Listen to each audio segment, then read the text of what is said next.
welcome. We're going to give it a second for y'all to get in here and get settled. My name's Ashley Woodard Henderson. I'm going to be your host this evening. And y'all know how we do. You're welcome to go and introduce yourself in the chat, say your name, where you're calling in from. If you represent an organization and you want to shout them out, you can feel free to do that as well. Welcome, welcome. It's good to see y'all. So many of you here tonight. I am ecstatic to be kicking off this Disappeared in America debrief and next steps call with all of you, in no small part because of the incredible historic interventions that you made over the November 1st and 2nd weekend. So before we get into the next steps, let's just take a moment to appreciate what we accomplished together. Because what happened over the weekend wasn't just a set of events, it was a movement moment. It was a movement building moment. It was a powerful moment to protect and defend immigrant communities. And across the country, in more than 150 towns and cities, people came together from Los Angeles to Omaha, from New York to Tallahassee, to say enough of families being torn apart, enough of people being detained, deported, and disappeared by their own government. Enough of authoritarian cruelty and the erosion of due process, or at least the mythology of it. Together, we turn outrage into action. We turn grief into collective power. And through freedom vigils, Dia de las Muertes memorials, and ICE out of Home Depot actions, we made it impossible to ignore what's happening in immigrant detention centers and communities across this country. We reminded America and the world that the fight for immigrant justice is, in fact, a fight for democracy itself. And the impact? Our actions generated more than 70 press hits across national, local, and Spanish language media, lifting up the stories and faces and voices of those who have been disappeared by this cruel system. Thousands of people showed up in person, and tens of thousands more engaged online, amplifying the message that not one of us should be disappeared by our government. But beyond the numbers, what really stands out is the spirit of solidarity that ran through everything we did.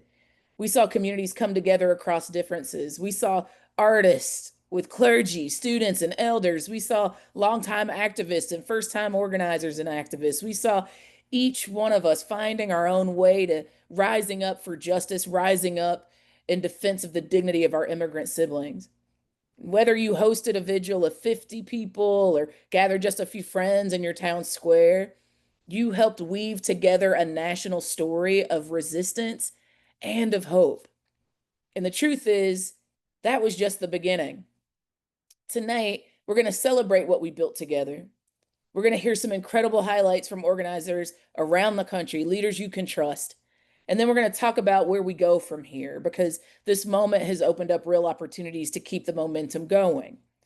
There are more ways to take action, more chances to connect your local organizing to this growing national movement at the intersection of immigrant rights, rule of law, racial justice, and democracy, if everything else, really. And we'll be sharing those throughout the call. Keep an eye out for links for next steps. They're going to be dropped in the chat, and they're also going to be coming to you in a follow-up email. So if the chat gets busy, I promise we're going to make sure that you have them. Some of the actions you organize can be turned into weekly or monthly events, and the groups on this call are here to support you every single step of the way. So, as we get started, I just want to take a moment to say thank you, truly, to each and every single one of you who stepped up, whether you hosted an event, helped with outreach, or simply showed up with your heart and your voice. You made this weekend historic and powerful.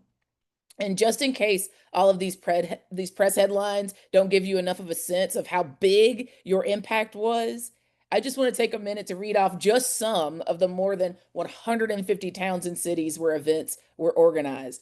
We're talking about dozens of cities like Chicago, New York, Los Angeles, Seattle, Atlanta, Orlando, Portland, Pittsburgh, Phoenix, Boston, Denver, New Orleans, Austin, Albany, Omaha, Nashville, Gainesville, Tallahassee, Savannah, Santa Fe, Las Cruces, Reno, Fort Collins, Oklahoma City, Charlotte, Sacramento, Boise, Idaho, Toledo, Ohio, Grand Rapids, Michigan, Georgetown, Texas, Bangor, Maine, Midvale, Utah, Bozeman, Montana, Paducah, Kentucky, Sitka, Arkansas, Salina, Kansas, Greenwood, Indiana, Cedar Rapids, Iowa, Martinsburg, West Virginia, Jackson, Tennessee, and so many more. Now, on that note, to share even more photos and her thoughts of the incredible actions that all of you put together, I'd like to kick it over to Erica Andiola with the National Day Laborers Organizing Network. Shout out to Endelon, who, in addition to helping to organize nationally, also hosted an event in Phoenix, Arizona. Erica, I'll kick it to you. Thank you so much. And I am showing here some of the amazing photos we got. I will say that, working with the immigrant community, a lot of times it's really easy to lose hope. I will be very honest. It's very easy to become cynical. But what happened on this week of action, honestly, it lifted my spirits. It lifted my hope for what we can do. Every single photo that we see here, some of them are a little blurry, but we did what we could to try to show you some of what the photos we were receiving, some of the videos we were receiving from here from Tallahassee. You can see from Austin. And I wanted to tell you about the action that we had here in Phoenix. I was one of the hosts for the action that we did here in Phoenix, and it was an incredible action where 150 people showed up to literally walk 5 miles. We walked a procession from the Home Depot here in Phoenix to the ICE headquarters in Phoenix as well. And we were not expecting the amount of people who decided from the 150, about 75 or so decided to walk 5 miles in a procession of Dia de los Muertos to the headquarters. And what I heard, every story that we heard as we were walking, as we were sharing, was not it was really a story of solidarity. People, for the most part, had never ever been out to even the ICE headquarters. They didn't even know where the ICE headquarters were. And that showed me that we are growing our coalition. We are growing the movement for immigrant rights.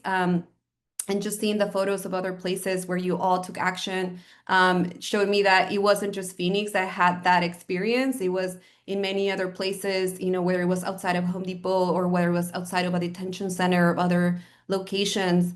It was really new faces and all and people who have already been here for many years, but who again, like me, feel the new hope of this movement growing and expanding. And so with that, I want to thank you, and I hope you all enjoy seeing the photos of your actions. And if you didn't see a photo of your action, send them to us so we can continue to keep them in our not just in our folder, but also to put it out on social media and to show people what we can do when we all come together or organize for ourselves and also for our neighbors.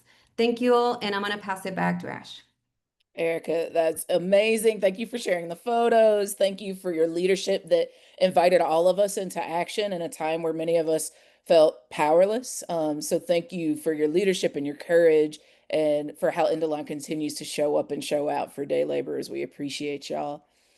As you know, one of the elements that made these actions so powerful was the fact that many of them coincided with and were organized in connection to Dia de las Muertes.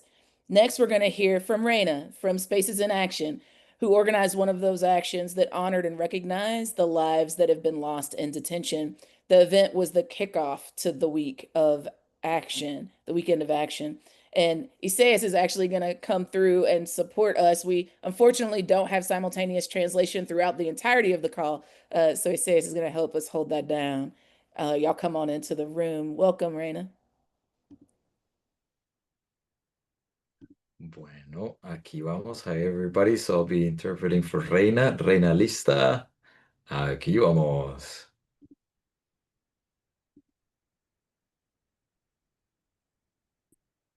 And while Reina's getting ready, lista, Reina. Eso, dale. Sí, Ok, dale. que la reflexión, ¿verdad? Del evento. Sí, cómo nos fue en el evento, qué se hizo. Ujú. Pues para mí, hola, mi nombre es Reina Moreno, soy residente en Washington, D.C. El evento que se hizo el Día de los Muertos aquí en D.C. fue muy poderoso y gracias a los organizadores que estuvieron un arduo trabajo para organizar. Déjame, paro ahí para interpretar. Hello, everybody. My name is Reina Moreno. I am a leader with Spaces in Action, an organization here in Washington, D.C.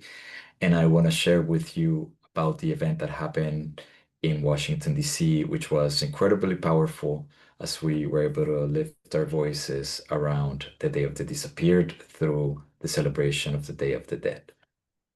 Este evento fue muy poderoso, en especial para mí, porque cada vida que ha muerto ha sido muy difícil en mi vivir diario, cada día, cómo secuestran y cómo matan a estas personas. Y créanme que para mí fue duro, pero al mismo tiempo fue fuerte en honor a los fallecidos por esta gente que nos está matando. It was incredibly powerful for me to be part of the space and help put it together, as I am constantly seeing how my people are being kidnapped and killed. And it was very special because I connect with this people, their families, and their communities, as I'm an immigrant myself. And to celebrate them was very special. Y ese día se sintió la fuerza, se sintió el espíritu de cada uno de los fallecidos y creo que es una fuerza más para seguir en la lucha y dar a demostrar la fuerza que tenemos como comunidad. That day, we felt the strength of the spirit of each one of those that has passed in detention to continue fighting for our community and for their dignity. Fue una experiencia maravillosa, mucho dolor, pero al mismo tiempo mucha fuerza para seguir luchando y seguir aprendiendo cada día a conocer que en nuestra ciudad, lamentablemente, no hay justicia. It was an experience that brought a lot of pain, but at the same time, a lot of strength. In and in this at the same time, we were able to highlight how in our city specifically, like many others, there's injustice happening to our community. Washington, D.C. es una ciudad muy linda y hemos luchado día a día para sostenerla limpia, pero ahora lo que están metiendo es miedo y un caos tremendo. Es por eso que seguiré luchando y seguiré siempre defendiendo mi comunidad para que cada día eventos como estos se hagan realidad y podamos alzar nuestras voces por cada uno de los fallecidos por ICE. DC is a beautiful city which we every day fight to keep it clean, to build it, to make it the home that we want. Um, that's why I will continue to fight for my community and lift up my voice so that more people can continue fighting and having a better life for themselves and for their communities. Gracias a todos y espero seguir siempre en la lucha y siempre para arriba y que vivan los inmigrantes. Thank you to everybody. I will continue being in the struggle, and hooray for immigrants. Que vivan! Gracias, Reina. And I'll just share very quickly, we want to give a special shout out. Spaces in Action, of course, was there where Reina's part from. And in DC specifically, the Tension Watch Network, Make the Road New Jersey, Fuerte Arizona, Sunflower Kansas, ACLU, Undocu Black, Casa en la Colectiva, and of course, Popular Democracy were all part of the organizations that made this beautiful space happen. Awesome. We're so grateful Thank you. to your leadership, Sister Reina.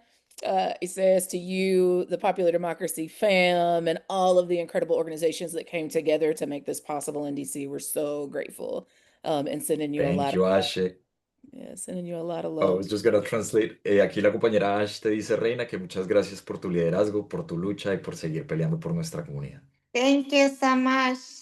This weekend. Yes, Yes, we can. sí se puede. Finally, puede. we're going to hear from one host of one of the many, many, many vigils that were organized outside of detention facilities where immigrants are being held.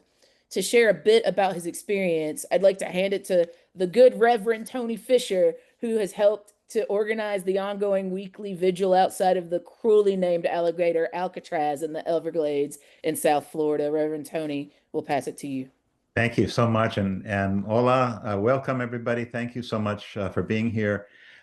We've had an incredible run of now 15 weekends of vigiling on Sundays outside the Everglades Detention Center, unfortunately known as Alligator Alcatraz. It's been a marvelous run, and on the Disappeared in America weekend, it was especially great. We had buses from both the east and west coast of Florida. We had about 300 people out there with testimonies from so many different faith leaders and also of groups who spoke passionately about what was going on behind the gates. We have a strip of land on the other side of the road, just outside the gates of Alligator Alcatraz. So it's a limited space for us to gather, but bringing people closer together makes for a lot more energy. We were, as I said, 300 strong. We had some music. One of the things that was really wonderful about that Sunday, especially, was we had testimony from a young woman whose dad is currently in the detention center and not getting the kind of medical attention and treatment that he needs. He's diabetic. He needs his insulin. He needs it on a regular schedule, and he's not getting that. So hearing that and hearing her passionate words about this is not the America that her father came to 20 years ago to seek the kind of life that he wanted for his family.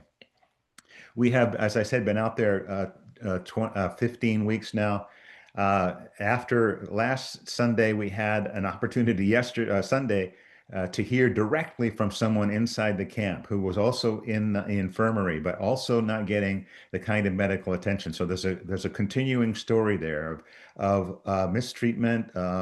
We've heard other testimony along the way from folks whose family members have been incarcerated and also disappeared. This whole disappeared piece is part of what's going on, starting with Alligator Alcatraz, because it is in a sort of a black political hole. It's a state-run facility doing federal work, and they're not registering everybody in their databases. So you can go in there and you can disappear very easily in the system. So there's, as you know, more than 800 folks who've been in through that facility who we can't find in any of the databases. So we don't know where they are.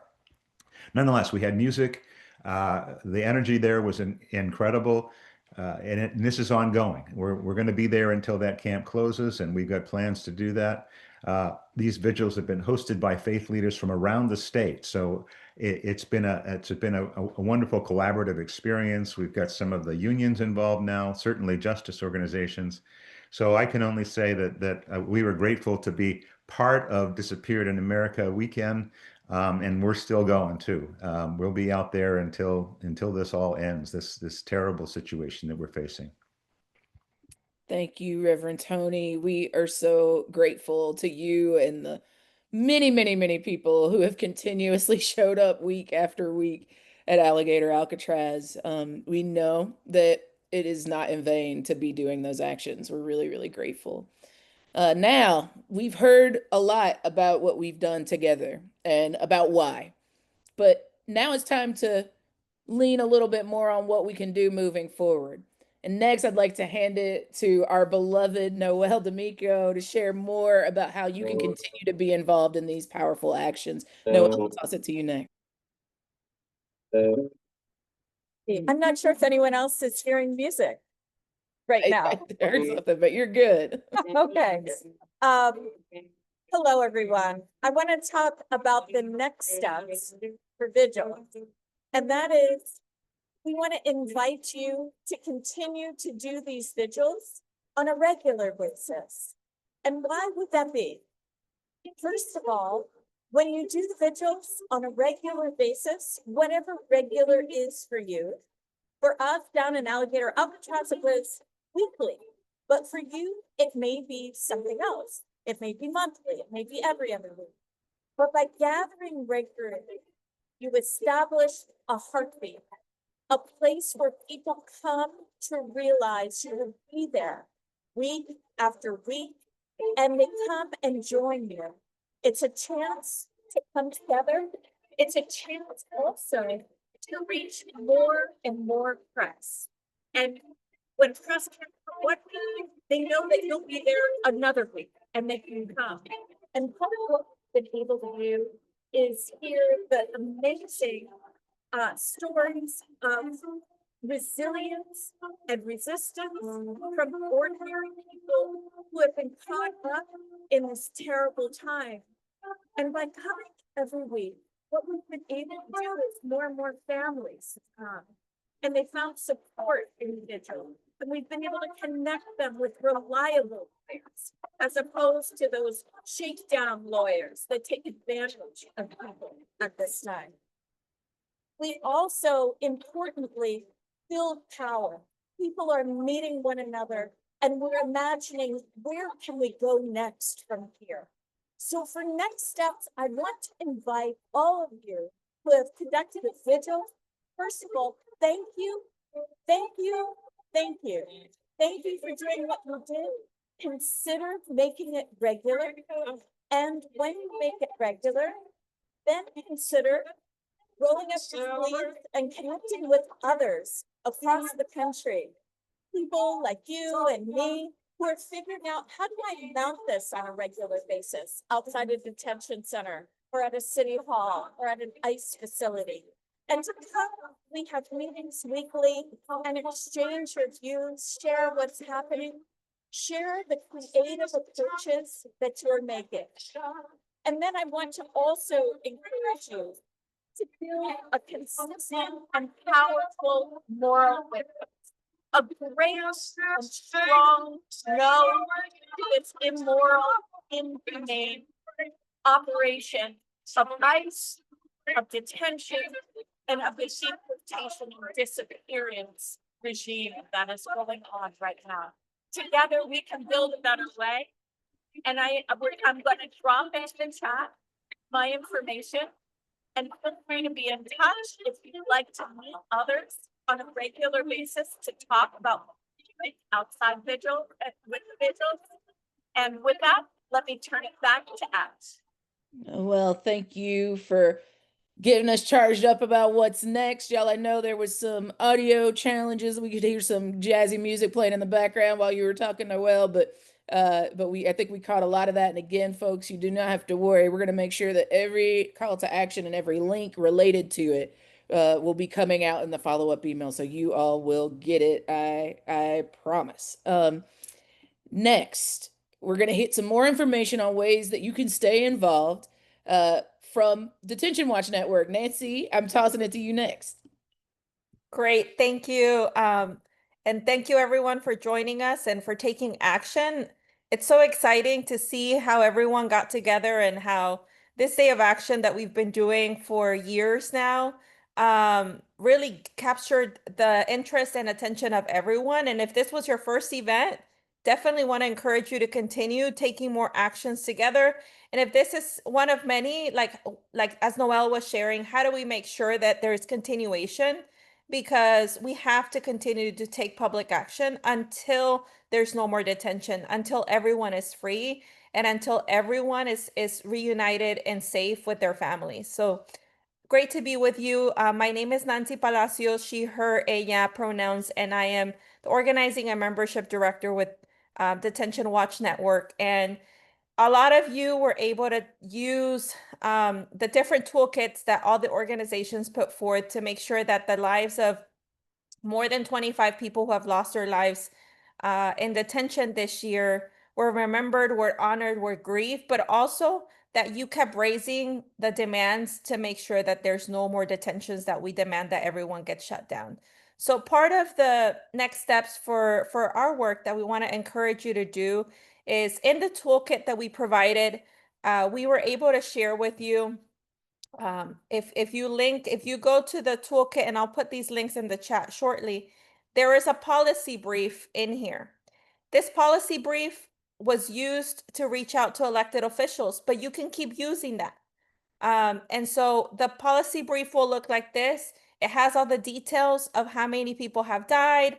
It has a lot of information on like, the deaths by calendar year and on the last years. And you can see how drastic, right? The amount of people have unfortunately lost their lives over the years. And we know that the expansion of detention has only gotten bigger, and there's a plan to be able to fill over 110,000 beds by the end of the year. There's currently over 66,000 detained people in this moment, and that number is rapidly growing because there's not, the reports are not being done on a frequent basis like they should. So we want to encourage you to keep using this.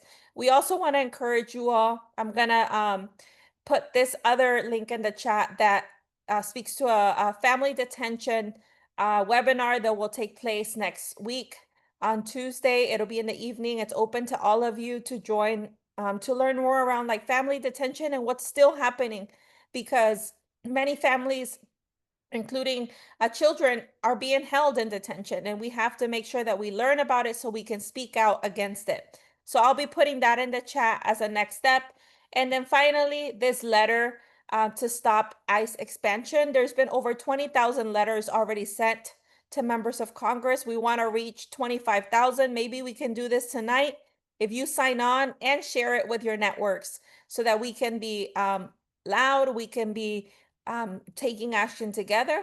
And then in the coming days, we will be putting out additional weeks of action that we have partnered to do with our AFSC friends, right, who will also be taking action the week of December 10th through the 18th at the start of Human Rights and Migration Week. And so there will be other opportunities for you to join, and we have to keep that drumbeat going together in every way possible so that we can be one voice, we can oppose what's happening, and really encourage other people to be vocal around what's happening. So I'll drop those links as I take a step back, turn it back to you, Ashley. Thank you all for being on today for this debrief and this conversation post actions. We even had an action in Alaska. I want to just say that, right? Like even in Alaska, folks took action. It's incredible, Nancy. Thank you so much. And thank you to Detention Watch Network. We love y'all. Now we're going to hear from our good sister Emily, also with Indalon, the National Day Laborers Organizing Network, about ongoing work that they're doing and how you can be involved. Emily, I'll toss it to you next. Thanks so much, Ashley. Thank you everyone so much for being here. And just to echo the voices of the folks who are also on this call, we were so moved and empowered to see your photos and know that we were connected across the nation that day, making our voices be heard, remembering folks who've been disappeared and lost and killed in this nation under ICE's hand. That day, we were remembering the life of a day laborer who was killed by being chased by ICE in Monrovia, California, Carlos Roberto. Thank you for bringing his memory to all of your actions and to all of the lives that have been lost. Folks who have been disappeared, workers who have been disappeared just for looking for work outside of Home Depot. Just this last week, there was a worker, not even a worker, a customer in Home Depot who was arrested and detained in the suburbs of Chicago just for shopping in Home Depot. And we are saying that enough is enough. We have a lot of demands that we will be bringing forward and are doing a call this coming Wednesday for any of you who want to keep up this fight. We've heard from a lot of you that you want to have another action outside of Home Depot. We will be there this day on the 19th. I'm going to drop a link here in the chat. And we will be on this call for the hour to talk with you about next steps, ways you can engage in the campaign, whether it be a weekly vigil, a monthly vigil, whether it be different. We'll be bringing up different ideas for different levels of engagement depending on your availability. So we welcome you to that call. I will put this in the chat right now. And we also want to welcome you to join us with something we've been working on since June, which is a campaign called Adopt a Corner. We are accompanying day laborers across the nation at places that they wait for work whether it be Home Depot, Lowe's, or any hardware store in the area where people gather to pick de la yerba up in the morning. We have a huge campaign with a lot of resources and are training people monthly to get engaged with this campaign, to form community, create resistance within your community, and in solidarity with the workers who are looking for work in your community. So in that link I just dropped in the chat is an interest form. Fill that out. It will give you next steps. Join. We just did our numbers today. We've trained over 5,500 people in this country to do this work. We have 150 corners adopted right now across the country, and we need to expand. If you are somewhere, well, if we want you if you're on the West Coast. We love you, West Coasters. But if you are not on the West Coast and you're somewhere in the country, in the middle of the country, we are looking for folks in states outside of our hubs. We've got big hubs on the West Coast, New York, Chicago, DMV. But we are also looking for leaders like you all who are willing to pick up this work and connect with community in your areas. So all are welcome. Please reach out. And again, I'll drop the links one more time for you all and my email as well if you want to get in touch for more information. Emily, But we'll see you at the call next week. we can't wait. We're sending it everywhere. We want to see all of our people there. Next, I'd like to invite Isaias back from Popular Democracy to share a bit about another day of action that's coming up next month as part of International Migrants Day and saving the ACA. Thank you so much, Ash. Hi, everybody. My name is Isaías Guerrero. I am the director of Fight Back for Popular Democracy. For those of you that don't know, Popular Democracy is a coalition of the most badass community-based organizations, 48 all across the country, that are working with immigrants, Black and working class communities to better their lives and basically to the policies that get us closer to a life of dignity and freedom for all. So what we're working for is on December 18th, we're joining the Fair Immigration Reform Movement, which is the coalition of 36 immigrant rights organizations, to celebrate Immigrant Migrants Day. And we basically want to create as many actions as we can all across the country that will do very similar to what we just did. Lift up the power, the beauty of the immigrant community, allies coming together and saying, we belong here. This is a country and a land that gives an opportunity, a welcome for everybody. And all of us together are creating the fabric of what a true, beautiful, powerful, diverse democracy will look like. And so we're having a big action here in Washington, D.C., where we definitely want to celebrate our community. And most importantly as well, we want to start to create a conversation of how this administration is actively taking away some of the most important services for all communities, especially all working class communities.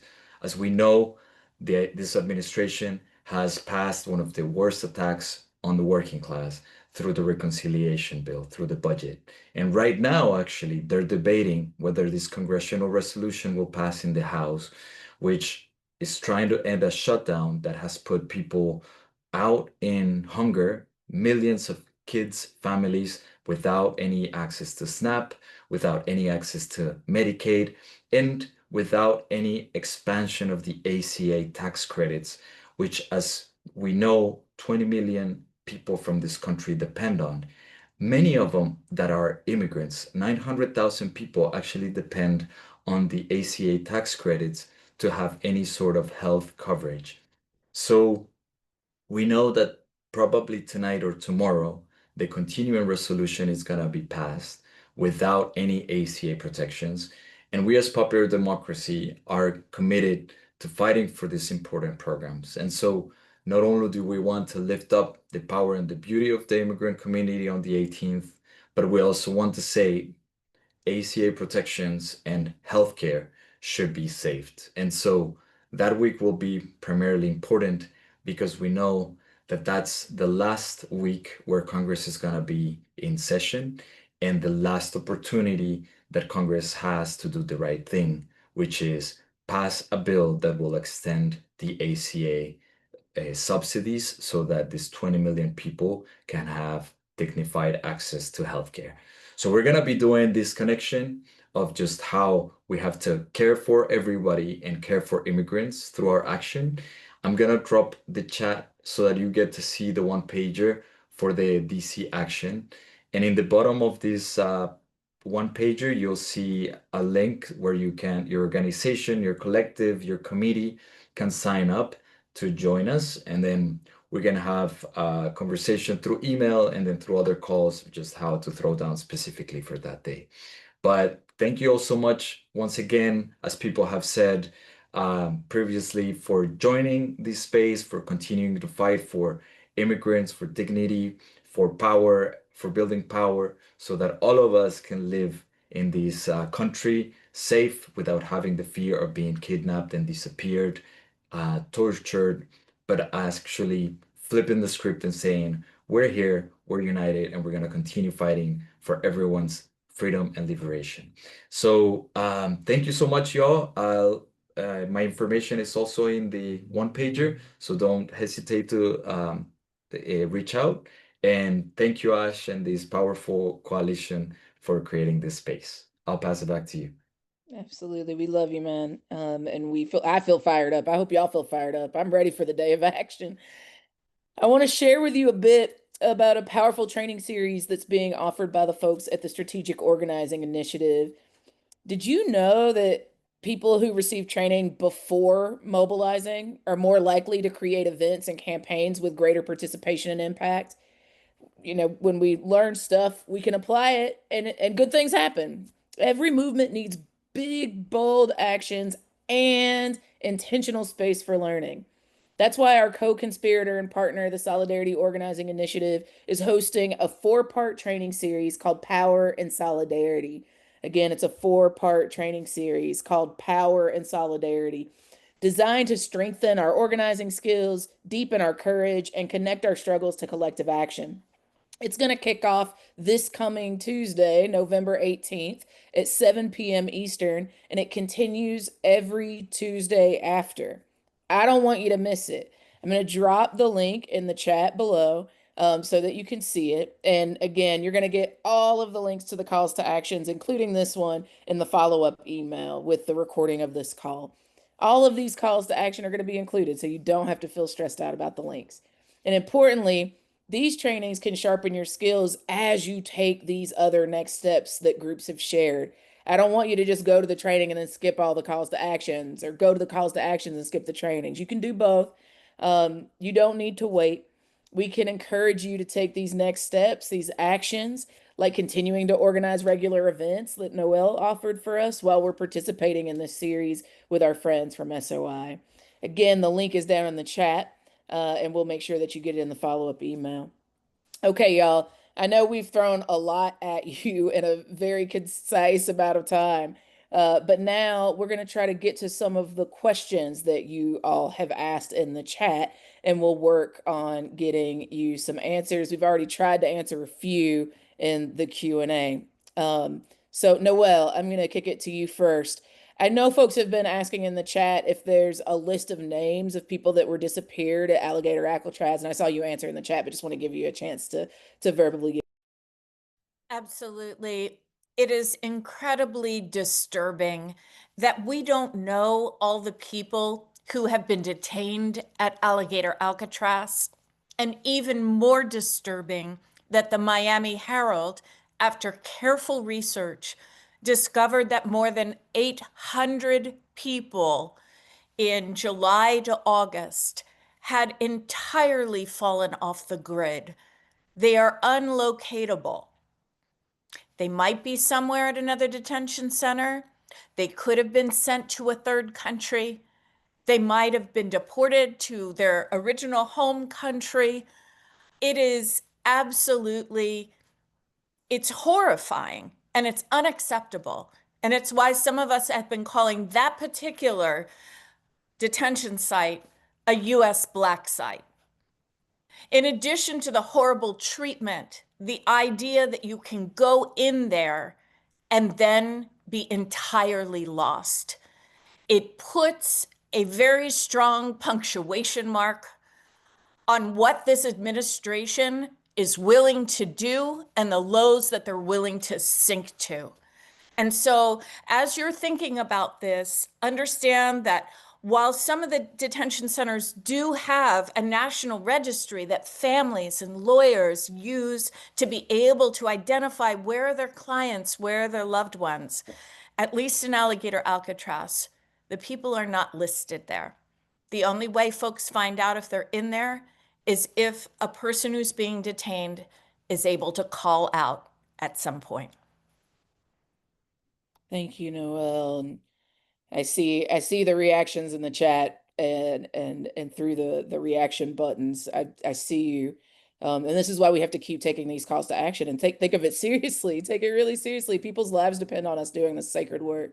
They really do. And I just do want to add, that doesn't mean that conditions in other detention centers are great. It is absolutely not. We have had abhorrent human rights violations in detention centers run by private prison corporations, run by the federal government for years upon years. This is a new twist to a very old and terrible story. Yes, thank you, Noel. Um, Nancy, I'm going to throw this next one to you, my dear. Folks asked in the Q&A where can they look to see how many people have died because of ICE that they want to keep up to date because they're making public or portable memorials, excuse me. I also get this question 10,000 times, and I cannot speak more highly of the Detention Watch Network website. It is a one-stop shop for information on what is happening to our immigrant brothers and sisters and siblings. So if you'd like to answer that question and also tell people what else they can find there, that'd be awesome. Yes, so we try to track these. We track these deaths every time something unfortunately happens. We do update a document, like an internal tracker that we have, but we are actually going to put it on our website. So that'll be the easiest place, I think, to kind of reference. In terms of like if you want to look for it yourself, ICE is supposed to report anytime there's a death that happens within their while they're holding people. And so you can also find it in the ICE website, but they're not always as accurate, right? So sometimes we have had a delay between that's happening. We know about it because we're connected to the different organizing efforts that are happening on the ground, and they are confirmed, and then we track them and we'll look at the website, and then it hasn't been updated, right? So there's a delay around it. And then also depending on whether they die in custody or whether they die while they're being transported to usually, right, a location like a hospital or en route somewhere else. Sometimes they don't report those as deaths within ICE, but they still are because they're still under custody. So it might not be the most accurate there. So I would just keep referencing people to our website. We'll update the toolkits as well, because this will be an ongoing toolkit that, while yes, it was used for this particular action, people can keep using it, right? Because it has a lot of really useful resources there. And what I'll do is I'll drop the ICE link so that way folks can also track it there moving forward if you want. Thank you so much, Nancy. The next I want to throw out is, I'm going to skip around here a little bit. I see the question about, is there another like No Kings or large scale protest on the horizon? What I'll offer is that y'all just did one on November 1st and 2nd. Some of y'all are gearing up for what we heard our Popular Democracy friends are calling for. So there's a bunch of opportunities to do large scale mass interventions around this issue and several others. What I can say about No Kings is that if you want to know what we're up to this week, you can go to the website that I just dropped in the chat, nokings.org/alliance. What we promised on the last, the 2.0 mass call where we debriefed what happened, we promised that we would put out a call to action every week. And right now we're really, along with what our brother from Popular Democracy offered, really focused on healthcare and what's going on with the government shutdown. So want to invite you to keep posted about what's up with No Kings there. Our next question is probably for me and Emily and Erica. The colleagues said that they're interested in taking more action to put pressure on Home Depot. What else is coming up? Erica. Yeah, we would love to have you all on our follow-up call for ICE at Home Depot. We are continuing to put pressure on Home Depot, and things are escalating. I was so excited. I'm gonna put a link to this article. I think it might be paid well. So if you can find a way to read, I'm sorry, but it's a really exciting, it's an article basically saying that Home Depot is feeling the pressure, and our actions are on the article. They're cited there. So they are hearing us, and so we want to continue to have that escalated pressure. And we're gonna have this call happening next week. Emily put the link on the chat, but I can drop it in there again. Please join us, and if you are not able to join, we're happy to send the recording and also reach out to you directly. But we just want to make sure that we have everybody signed up on that same form so that we can know who's interested. But yes, we're going to continue. There's a lot of actions coming up that are very exciting that we're going to share on that call, so we don't have to take a lot of more time here. Yeah, y'all don't want to miss this call. I'm telling you. Emily, go ahead. Thanks, Ash. I just dropped in the line. If you happen to be in Chicago or the suburbs of Chicago, we have a member organization doing a really powerful action this weekend, going to the Home Depot where the worker was disappeared while shopping. So please check that out. There's a link in Mobilize for it. Thank you, Emily. And I know that Endelon is not calling for a boycott of Home Depot because they're following the leadership of the day laborers who often are dependent on their work by being in proximity to such places. But I also know that there's a crew, We Ain't Buying It, that is pushing for us to not be spending our money in such places between Thanksgiving and Cyber Monday. So if you, like me, want to step it up a little bit, make it fill it in their pockets, you can absolutely join that boycott at weaintbuyingit.com, and I'll drop the link for that also down in the chat. Awesome. Emily, anything you wanted to add there? Okay. All right. All right, Noelle, I'm coming back to you. We've got folks that want to organize vigils, but they're not sure how to get started. What's the thing that you would tell people if they're brand new to this and they want to get started hosting a vigil themselves? The first thing is you can do this. Seriously, you can do this. The first thing that I would say is figure out where you'd like to hold the vigil. The next thing is go check out that site. See where you could gather people comfortably, make sure you're on public land, and then begin to reach out to the community. There's no need for you to do it alone. You'll find that as you reach out to faith leaders, even to business leaders, to community organizations, that there will be many people that are as horrified as you are about what's going on. And then you can use our toolkit to put it all together. And our Vigil toolkit will give you sample frameworks, different prayers. You'll get to see what other people have done in other vigils and be able to draw on that, hopefully as inspiration for you to contribute your own original work. What I want to say to you is there's nothing wrong that you can do. A vigil is like a broad canvas, and each person that comes and participates brings their own moral weight and purpose to it.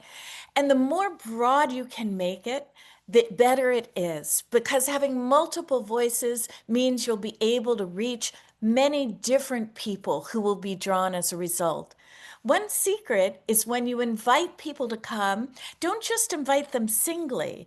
If they're a leader of an organization or a clergy with a congregation, invite them to bring their people with them. The same goes for your friends. If your friends are coming, say, hey, can you bring a few others with you? And then soon you'll find you have a community that is gathered.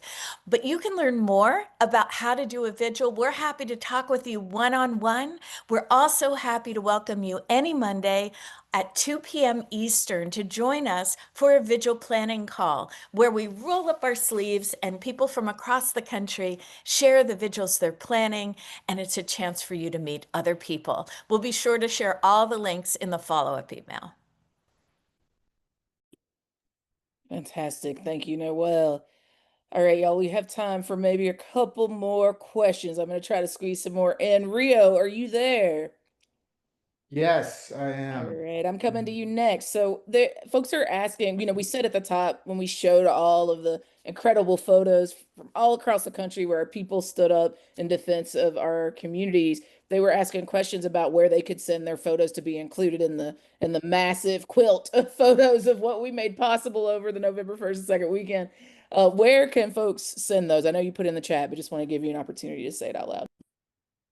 Yeah, so I will drop this in the chat again right now. We set up a folder that I just dropped in the chat there where you can actually just upload directly yourself any photos and videos that you happen to have taken at your event, and we'd love to have you share them there. And then from there, we'll be working to put them out on social media, use them in future recruitment materials for additional events that we'll be all organizing together under the Disappeared in America umbrella. Obviously, there's a lot of immediate next steps already with all of the incredible partners who are involved and have spoken on this call. And everybody should absolutely plug into those. Collectively together under Disappeared in America, we will also have some other large national days of action coming up. So definitely stay tuned for that, as well as we are putting together more plans about what our next big weekend of action or something like that might be. But in the meantime, lots to get involved with. And in the meantime, we absolutely would love to get all of your pictures and videos from those events. And then the other way that you can share them is actually just to share them with the host. If you're not the host, if you just attended the event, and you should be able to do that just by contacting the host via Mobilize if you RSVP'd on Mobilize. And if you are the host, you should be able to reach out to us via Mobilize as well, whether you set up your event through Endalon or through the Worker Circle or through Detention Watch Network or just through the general Disappeared in America Mobilize. There is an email account attached to every single one of those Mobilize event pages. So please reach out to us that way as well. But you can definitely just use that that folder if you want to just upload your content directly. That would be fantastic. Awesome. Thank you so much for your leadership and your support and this clear answer. Rio, we appreciate you. Y'all, I know there's tons more questions, and we're getting to the end of our call. I know some of y'all want the slides. I can't promise you all these slides, but what I'm gonna do is beg Erica and beg Rio and beg Nancy and see if we can get those included along with the links to the calls to action. But I can make you no promises because I don't own those slides. But I can try. I can try really hard. I'm a good organizer.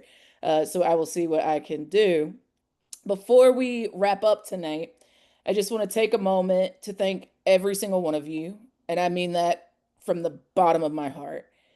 What you've helped make possible, what we've done together with the Disappeared in America weekend of action is in no small way miraculous and remarkable. Across more than 150 towns and cities, hollers and hoods, thousands of us rose up together in solidarity with immigrant families for due process and for democracy itself. And that's something to be deeply proud of, even in the stew of nastiness that this administration is literally curating across communities and across people's identities. We've heard tonight about the impact of your actions. I want you to remember it. When it gets hard, I want you to see those 70 plus press hits, the powerful images that flooded social media, the stories. I want you to hear them, the stories that reach people's hearts and change people's minds. But the most powerful outcome of all of this, we built community. Our immigrant siblings saw that somebody's willing to fight for them and loves them too. We showed that when we act together across issues, ideologies, geographies, we can create something far bigger than the sum of its parts. So as we look ahead, because we know we weren't done after those couple of days, there's so many ways to keep this energy building, to keep building momentum, and frankly, to win so we never have to fight like this again. You can organize locally. You can support coalition efforts to upcoming national mobilizations that will absolutely need your leadership, need your innovation, need your creativity, need your capacity. Every action that you take keeps the pressure on, keeps hope alive, and keeps the fight for justice moving forward. So again, I want to thank you for showing up and continuing to show up, for leading, for believing in what is possible and not letting evil tell you anything otherwise. We're going to follow up with links, materials, and next steps after this call, I promise. But for now, take a moment to feel proud of what you've helped build. because you're the reason this movement continues to grow. Together, we're sending a message that cannot be and will not be ignored. No one should be disappeared by their government. No one should be disappeared by their government. And together, even more importantly, we're going to keep fighting for freedom, dignity, and due process for all until we've seen it done. Y'all have a great night.